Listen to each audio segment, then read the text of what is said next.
भारत के वज़ीर आज़म नरेंद्र मोदी भी वहाँ मौजूद हैं समरकंद में।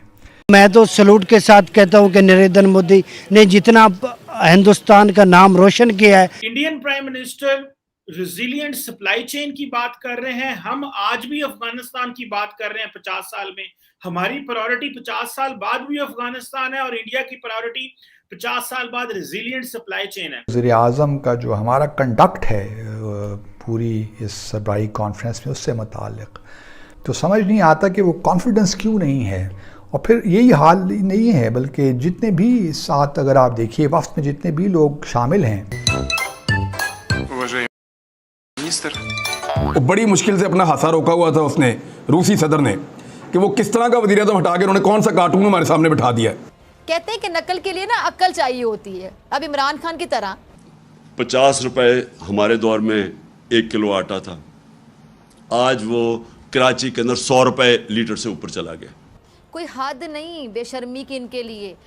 कोई तो मदद करो। वजीर आजम शहबाज शरीफ सब ढीले ढाले तरीके से, चेहरे बुझे बुझे हुए और कोई मुस्कुराहट नहीं, टेंस लग रहे हैं।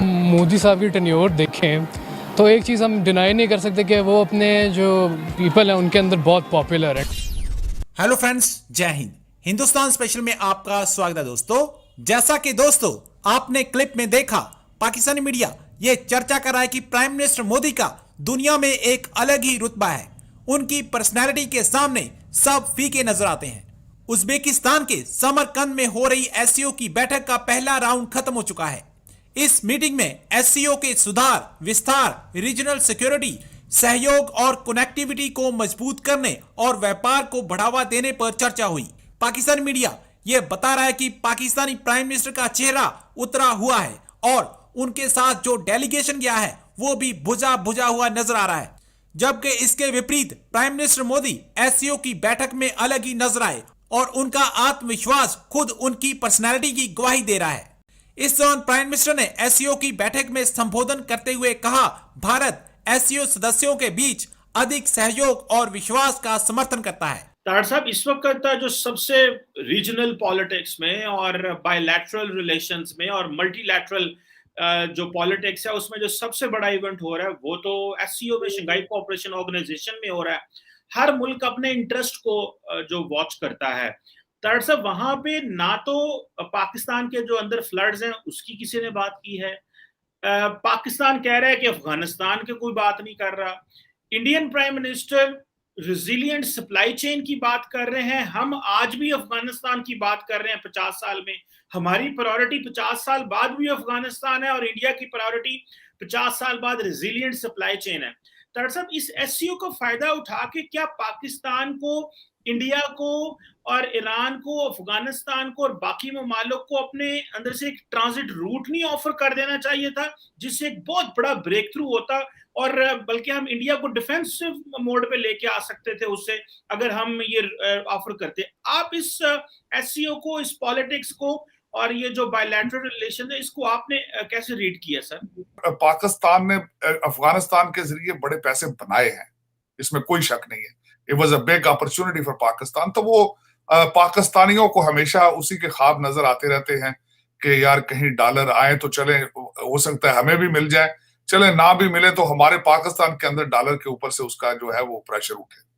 हालांकि वो अफगानिस्तान इस वक्त बिल्कुल पाकिस्तान को ना सिर्फ अबैंडन कर चुका है, वहां के लोकल शहरी जो है पाकिस्तान और पाकिस्तानियों से नफरत करते हैं।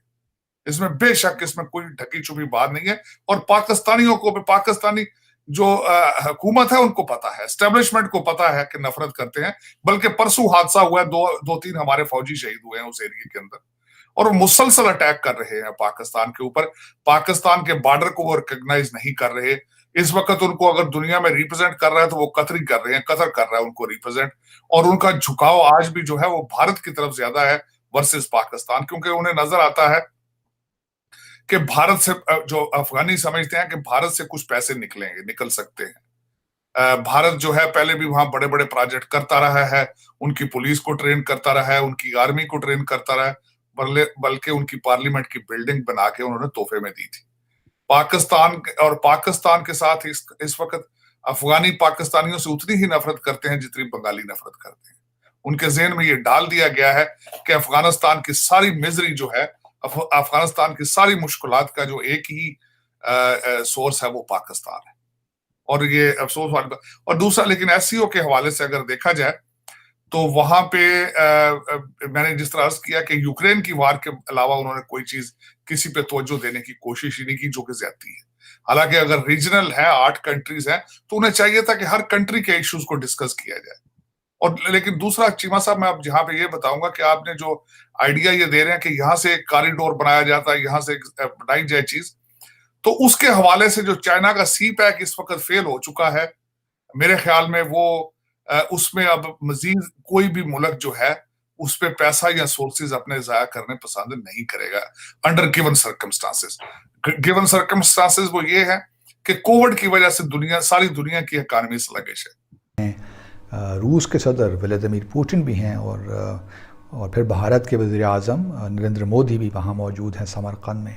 अपने वज़ीर आज़म का जो हमारा कंडक्ट है पूरी इस सरबराही कॉन्फ्रेंस में, उससे मुताल्लिक़ यूँ लगता है वज़ीर आज़म साहब को देखकर और उनकी जो डिमीनर है, जो जिस तरीके से अपने आप को कंडक्ट करते हैं, लगता ये है कि एतमाद की कुछ कमी है। और जब एतमाद की कमी हो तो फिर आप चीज़ों को ओवर प्ले भी कर जाते हैं और वो मुनासिब नहीं होता।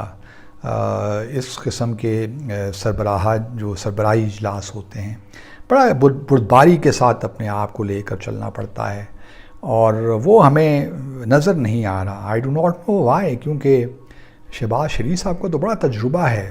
वो सिर्फ ना चीफ मिनिस्टर रहे हैं बल्कि नवाज शरीफ के छोटे भाई होने के नाते उन्होंने बहुत सी मुलाकातों में भी हिस्सा लिया है माजी में। तो समझ नहीं आता कि वो कॉन्फिडेंस क्यों नहीं है। और फिर यही हाल नहीं है, बल्कि जितने भी साथ अगर आप देखिए वफ्द में जितने भी लोग शामिल हैं, जिस तरीके से वो मीटिंग्स अटेंड कर रहे हैं, ख्वाजा आसिफ हों या वज़ीर ख़ारजा ज़रदारी हों या तारिक फ़ातमी साहब हों, सब ढीले ढाले तरीके से, चेहरे बुझे बुझे हुए और कोई मुस्कुराहट नहीं, टेंस लग रहे हैं। हर कोई टेंस लग रहा है कि न जाने कोई किसी अदालत में पेश हो रहे हैं या कोर्ट ने कोई सज़ा उनको सुना दी है। क्या वजह है बाबा? आप एक इजलास में शिरकत कर रहे हैं, एससीओ बड़ा अहम ऑर्गेनाइजेशन है, तो एतमाद से जाइए और पाकिस्तान का केस रिप्रेजेंट कीजिए, अपने पाकिस्तान को रिप्रेजेंट सही मानों में कीजिए। ये क्या है कि आप लोग ढीले ढाले तरीके से चलते भी हैं और लगता है कि मीटिंग में वाकई ऊँग रहे हैं। वो मुफ्ती इस्माइल साहब को भी देखा मैंने, और बल्कि अब तो खैर बहुत सी एक वीडियो क्लिप भी वायरल हो चुकी है और कुछ तस्वीर भी आ रही हैं जो वायरल हो गई हैं कि ये है जी हमारे जो वफ्द की जो कारकर्दगी, तो क्या उस पर हम तबसरा करें, अपने आप को सही मानों में कंडक्ट भी नहीं कर सकते। और बिल्कुल ये बजाज, मेरी भी ऑब्जर्वेशन यही पहले दिन से ये हुई। प्रोटोकॉल के लोगों को ब्रीफ करना चाहिए जाने से पहले किस तरह मामलात को आगे बढ़ाया जाता है।